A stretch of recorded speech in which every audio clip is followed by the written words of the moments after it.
सुप्रभात बच्चों, मैं रिचा बिजलवान आपकी हिंदी की अध्यापिका। आज मैं आपको आपकी पाठ्यपुस्तक रिमझिम का पाठ 5 बहादुर बिट्टो पढ़ाने जा रही हूँ। तो एक कहानी है। एक औरत जिसका नाम था बिट्टो, वो बहुत क्या थी, बहादुर। तो देखे क्या बहादुरी की उसने। चलो, एक किसान था, उसकी बीवी का नाम था बिट्टो। एक दिन किसान ने बिट्टो से कहा, सुबह जब मैं खेत में हल चला रहा था तो एक शेर ने आकर कहा, किसान किसान अपना बैल मुझे दे दे वरना मैं तुझे खा जाऊंगा। बिट्टो ने उससे पूछा, तूने क्या जवाब दिया? किसान ने कहा, मैंने कहा तू यही रुक, मैं घर जाकर अपनी गाय ले आता हूँ। अगर तू बैल खा लेगा तो हम लोग भूखों मर जाएंगे। यह सुनकर बिट्टो को बहुत गुस्सा आया। उसने किसान को फटकारा, घर की गाय शेर को खिलाते हुए तुम्हें शर्म नहीं आती? अगर गाय चली गई तो घर में न दूध न लस्सी, बच्चे रोटी किस चीज़ के साथ खाएंगे? बिट्टो को एक तरकीब सूझी। उसने कहा, तुम फौरन खेत में जाकर शेर से कहो कि मेरी बिट्टो तुम्हारे खाने के लिए एक घोड़ा लेकर आ रही है। किसान डरता डरता शेर के पास गया। उसने कहा, शेर राजा, हमारी गाय तो बड़ी मरियल है, उससे तुम्हारा क्या बनेगा? मेरी बीवी अभी तुम्हारे लिए एक मोटा ताजा घोड़ा लेकर आ रही है। तो यहाँ तक कहानी को एक बार फिर से सुनते हैं। ठीक है। एक किसान था, उसकी बीवी का नाम था बिट्टो। एक दिन किसान ने अपनी बीवी से कहा कि सुबह खेत में जब मैं काम कर रहा था तो एक शेर ने आकर कहा कि किसान मुझे अपना बैल दे दे वरना मैं तुझे खा जाऊंगा। तो बिट्टो ने फिर उससे पूछा कि तुमने शेर को क्या जवाब दिया? तो किसान ने कहा कि मैंने शेर से कहा कि तू यहीं रुक, मैं घर से क्या करता हूँ, गाय लेकर आता हूँ, क्योंकि अगर तू बैल को खा लेगा तो हम लोग भूखों मर जाएंगे। यह सुनकर बिट्टो को बहुत गुस्सा आया। उसने किसान को डांट कर कहा कि अगर तुम घर की गाय शेर को खिला दोगे तो हमारे घर में ना तो दूध रहेगा न लस्सी, तो हमारे बच्चे रोटी किस चीज़ के साथ खाएंगे? तो बिट्टो को एक तरकीब सूझी, एक उपाय सूझा। उसने कहा, तुम फौरन खेत में जाकर शेर से कहो कि मेरी बिट्टो जो है, मेरी बीवी जो है, तुम्हारे लिए खाने के लिए क्या ला रही है, एक बड़ा सा घोड़ा।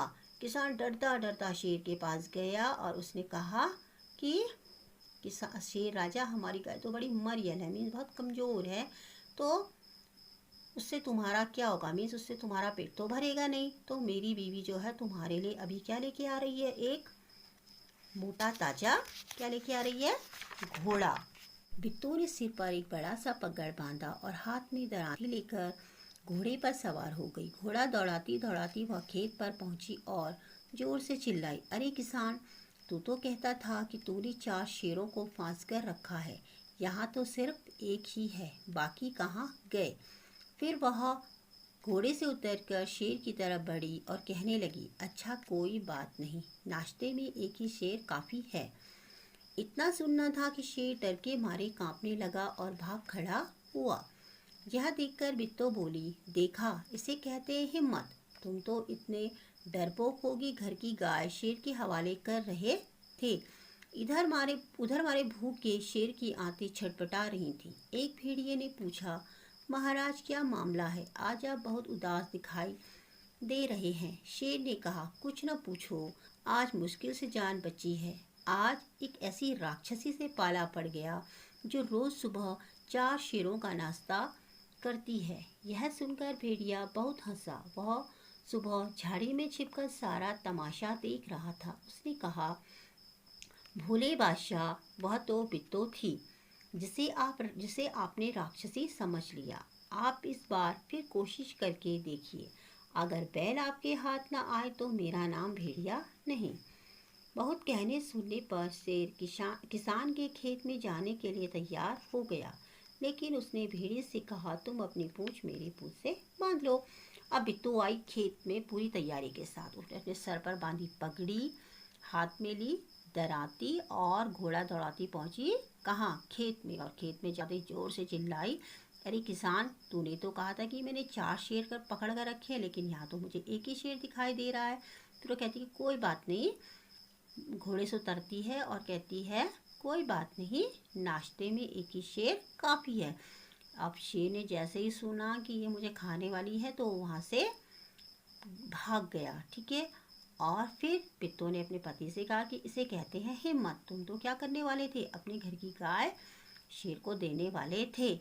और उधर हमारे भूख के शेर की आंतें छटपटा रही थी क्योंकि शेर को खाने के लिए कुछ मिला नहीं, तो उसे बहुत ज़ोर से भूख लग रही थी। और तो एक भेड़िए ने पूछा कि महाराज क्या बात है, आज आप बहुत उदास दिखाई दे रहे हैं। तो शेर ने कहा कि मत पूछो, आज बहुत ही मुश्किल से मेरी जान बची है।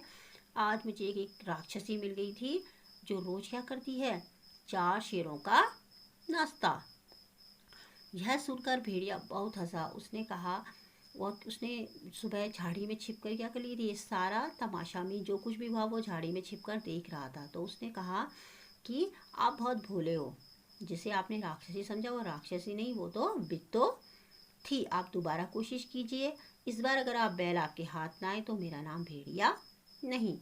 बहुत कहने सुनने पर शेर किसान के खेत में जाने के लिए तैयार हो गया, लेकिन उसने भेड़िए से कहा कि तुम अपनी पूंछ मेरी पूंछ से बांध लो। दोनों जने पूंछ बांधकर चल पड़े। उन्हें देखते ही किसान के होश हवास गुम हो गए। वह डर से थर-थर कांपने लगा, लेकिन बिट्टू बिल्कुल नहीं घबराई। भेड़िए के पास जाकर उसने कहा, क्यों रे भेड़िए, तू तो अभी वादा करके आया गया था कि तू अपनी पूंछ से 4 शेर बांध कर लाएगा, लेकिन तू तो सिर्फ एक ही शेर लाया है, वह भी मरियल सा। भला इसे खाकर मेरी भूख मिट सकती है, खैर इस वक्त यही सही। इतना कहकर बिट्टू आगे बढ़ी। शेर के होश हवास उड़ गए। उसने समझा कि भेड़िए ने उसके साथ धोखा किया है। वह फौरन वहाँ से भागा। भेड़िया बहुत चीखा चिल्लाया, लेकिन शेर ने उसकी एक ना सुनी, तेजी से भागता चला गया। किसान और बिट्टू आराम से रहने लगे। उन्हें मालूम था कि अब शेर उनके खेत की तरफ फिर कभी नहीं आएगा। तो दोनों जने मीन्स शेर और भेड़िया दोनों पूंछ बांधकर चल पड़े। कहाँ? किसान के खेत की तरफ। और किसान ने जब उन दोनों को आते हुए देखा तो वो डर के मारे थर थर कांपने लगा, लेकिन उसकी जो पत्नी थी बिट्टू वो बिल्कुल नहीं घबराई, क्योंकि वो बहुत क्या थी, बहादुर थी। ठीक है। उसने क्या किया, भेड़िए के पास जाकर बोली कि अरे भेड़िए, तू तो अभी वादा करके गया था कि तू अपने पूंछ में 4 शेर बांध कर लाएगा, लेकिन तू तो सिर्फ एक ही शेर लाया, वो भी ऐसा मरिया सा कमजोर सा। भला इसे खाकर मेरी भूख मिट सकती है? फिर कहती है, खैर कोई बात नहीं, इस समय यही सही। और इतना कहकर वो आगे बढ़ी। अब शेर के होश हवास उड़ गए, वो घबरा गया। उसने समझा कि भेड़िए ने मेरे साथ क्या किया है, धोखा किया है। तो अब वो शेर वहाँ से फौरन भाग गया। भेड़िया बहुत चीखा चिल्लाया, लेकिन शेर ने उसकी एक ना सुनी और वहाँ से तेजी से भागता चला गया, बहुत दूर चला गया। किसान और बिट्टू अब आराम से रहने लगे थे, क्योंकि उन्हें मालूम था कि अब शेर उनके खेत की तरफ कभी नहीं आएगा। तो ये थी कहानी किसकी, बहादुर बिट्टू की, जिसने अपनी बहादुरी से अपनी गाय की भी जान बचाई, अपनी बैल की भी जान बचाई और अपने पति की भी जान बचाई। ठीक है। तो अब मैं आपको मिलूंगी अगले वीडियो में, तब तक के लिए बाय, अपना ध्यान रखिएगा, धन्यवाद।